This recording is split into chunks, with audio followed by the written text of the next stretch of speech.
Nigeria embassy made dey Berlin na for the work. So na the man come tell the woman say he go chop the ample first before he give her Nigeria passport. Say without no chopping the ample, so he no go get Nigeria passport. He no go really give her Nigeria passport. Say Nigeria passport he no go release. So okay, the lady can't agree. Una know say to really get documents for this Europe, e no easy. To get passport for this Europe, e no really easy. So the lady can't agree for the first time. He said the lady, she tell the Mr. Mattis say she don't get married, say she get husband, she get man. Say Mr. Mattis tell her say no problem, it doesn't mean that one no mean anything. You say you need Nigeria passport to renew your documents. So now, so my country people, my beloved people, my beautiful people, now so okay, the woman confess agree for the man. Yeah. So the man now can't really chop the ample for the first time. He can't chop the ample, which is Mr. Mattis. Mr. Mattis can't really chop the ample the first time. Okay, second time again, Mr. Mattis still call her again, say they want do again or they want jogodo again. The lady come say, Oga Mattis, she tell you say she don't marry, oh, she dey husband house, she get man.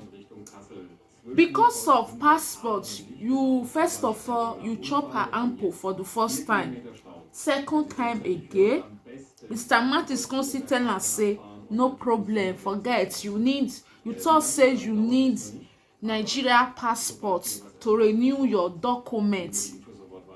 Now so my beloved people, so the Mr. Mattis he can't tell the lady say see the hotel, make she go come see her, which the hotel may be say they want for jogodo together. Second time again wan chop the ample again because of Nigeria passport. Because of passport, citizen cannot get her passport, him or her cannot get her passport and nationality document. They no go gree give her nationality document because that passport so na nationality document. My beautiful people, my lovely people. Now so the story long well. So now so they can't really go to hotel. Mr. Mattis no know say this woman he carry her husband follow body. So as they can't reach the hotel room now, the whom they say na so Mr. Mattis cassava constant kakaraka. He want jogodo. He can't stand though.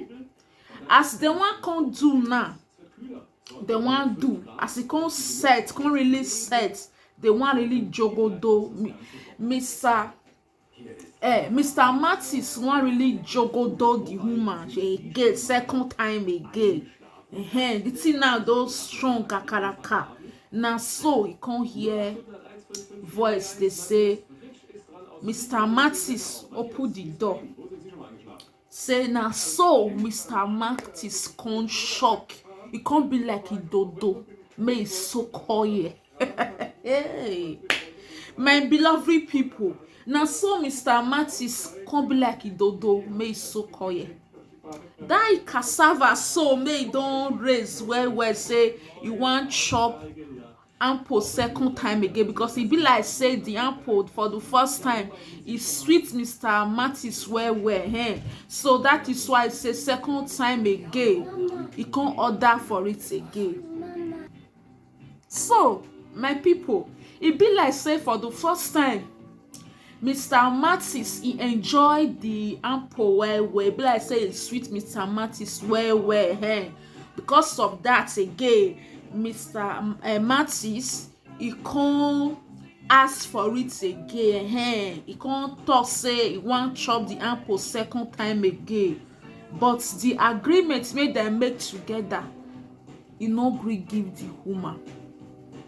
So my people, as the tea come make kakaraka kokoroko, e don set now to chop ample again, to enter the Jerusalem again. Jerusalem may be say no be e own. Hey, now wow. So now so he come hear voice. So as he come hear voice, now he come as he just hear that voice because he no prepare for it. Come dey hear voice, he come open the door. Now the man dey say, Mr. Mattis, your cup have food today. Your cup have food today. So now so my people, if una really see the video, it really looks somehow. It really so bad. The video, it not just good for face at all. It not good for face. Now so I don't want to drop the video right here. You know, see everybody get the way they do your own, making your own video. I don't like dropping video in this channel. So now so my people, just to talk it how the thing really happen. So now so right now, after the video of that Mattis sexy video, when they show him when he dey sex, meet him and the lady naked, you know, all the name of document, you know, that is why they pay all those sacrifice. Right now they come talk say Mr. Mattis, they don sack am for work for the now. As me with you they talk now for here, as you dey watch me here right now, they don sack Mr. Mattis now for Nigeria embassy for Berlin. They don stop am now. They don sack am for work now. They don suspend am. They say make he never dey go work again, make he no dey go work for the night again. They say make he never dey go work for the night again. They don sack Mr. Mattis because the question be say now, say as Nigeria to Nigeria they do this thing now, they do all those kind horror things. What about the Oyibo people? If the Oyibo people want give you documents now, or they want give you permit stay, they not go say make you bring your ample, make you jogodo, make the jogodo finish before they give you your documents, or before they give you place to stay, or before they give you better work to dey work. Okay, this thing now, they come they do this one now. Nigeria to Nigeria come they do this one to their own fellow citizen. So wetin una think say the Oyibo people go dey look we Nigerians? Because the thing now e say e dey court. Mr. Mattis they don sack am, e dey court. Na lawyer wan come judge the case now, say if na truth, if e be say na truth, say Mr. Mattis he go lose that work. Mr. Mattis say na lie, but they never really talk am finish right now. They never talk am finish right now. As me with you they talk for here now. As me with you they talk for here now, the matter e dey court. The case e dey court. Cause me, I don't think say wait dey make Mr. Mattis go take lie or talk anything, because the thing was so happy. When they even still see him with the nakedness, you see they say, what have I done to her? You know what you they done to her? This lady tell you say she don't marry, she needs Nigeria passports to renew her document. That is why he come to Nigeria embassy. So my beautiful people, the tori, you can't tie egede for his hair. He can't wear cocoa shoe, he can't wear handbag, because this one is no good at all. You can never see Oyibo people, they will say, now give me your ample chop before I give you document. e no dey happen like that. You go follow the normal process. The years may reach you, may as if na 3 years they say now you go spend for the due process, so before they go answer you, my dear, you go go for it. You go serve them reach that year. Make they go say okay, right now they want answer you. They answer you. Hey, I can still remember say those days for school that time. Who wan write WAEC, e go give them. They will call am for backyard of school. They will tell am say give me your this thing, your ample first. I will test your ample first, then I will give you mark. Now which kind life be this one? Now the same habits they still come carry come. Those days, if students wan pass exam, he wan pass final year exam, the lecturer go tell am say give me your ample make I chop first before I go give you mark. So make dem wise, dem go say no, I no gree.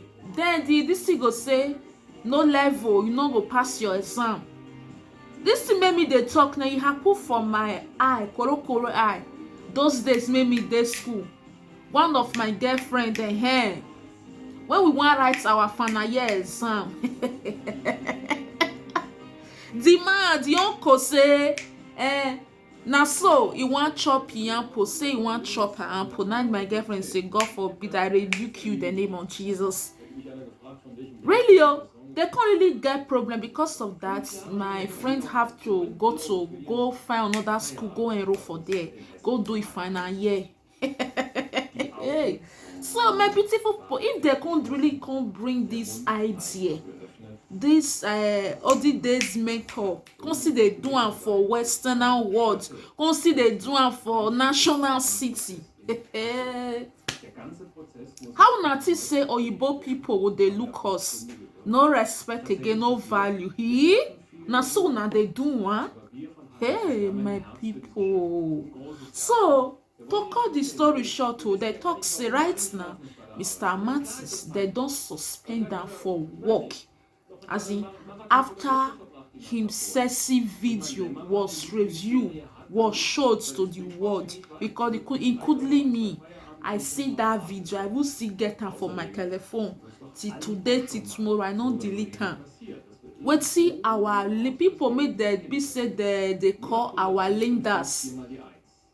Baby said they can't they sit small now, so that they misbehave, that they do anything anyhow. Now Mr. Amantis, they don't suspend them all. They can't even talk say now say I dey hear one of my closet friends now for Berlin. She dey tell me say my sister, the thing dey happen for Berlin take e don't tell me that kind thing dey exist for Berlin. Say now this one now can't bring out the cocoa matter, the secrets may they keep. Anybody may just come waka enter Nigeria embassy for Berlin. Now so that they who come up if they just see young girl, he just wear bon shorts, wear this thing come, he thought he ask for Nigeria passport. Now so they go say they will chop your apple. If you not chop your apple, now so you go pay, you go do. They will tell and say today, tomorrow. Now so that they do for that Nigeria embassy for Berlin. Can you imagine? Can you imagine this kind of thing, my people? Can you imagine this kind of thing, our Nigerians? Can you imagine that? Come carry her in nationality to prove say she came from Nigeria before they go renew her documents for her, because here not be her country. She have to prove it, say see the country make she for really come before they go approve her for her. After she don't approve her to them finish, before then go approve their all documents to her. Which kind things be this one? Now which kind thing be this one? To really get documents for this Europe, it really not be easy thing. Not be small thing like this. It take a long way and it take a lot of sacrifice. Mr. Matis, you know the shame, eh? You know the shame. Mr. Matis, you know the shame. The woman still tell you say she don't marry. You can't still jogodo her because say you want give am paper. You can't still jogodo her. Mr. Matis, you be wicked man, sha. You be wicked so, sha. Na only God go judge. We no dey judge you. Me, I no dey judge you, but I know say wetin you do him, you no do well. Mr. Matis, you no do well. If somebody do that one to your daughter, you go like her, or your wife, you go like her. You go like her, Mr. Matis. So my beloved people, my beautiful people, na so you go drop the matter here right now. So don't fail to subscribe to my YouTube channel. Subscribe is for free to subscribe, free to join the family, free subscribe, like it, press that bell that said notification. So you will be the first somebody to be notified anytime I upload a new video. We are not here to stay a story, we are here to touch people's soul. We are here to touch people's life. So that is it. Until I see you again in my next video. Bye. Choose.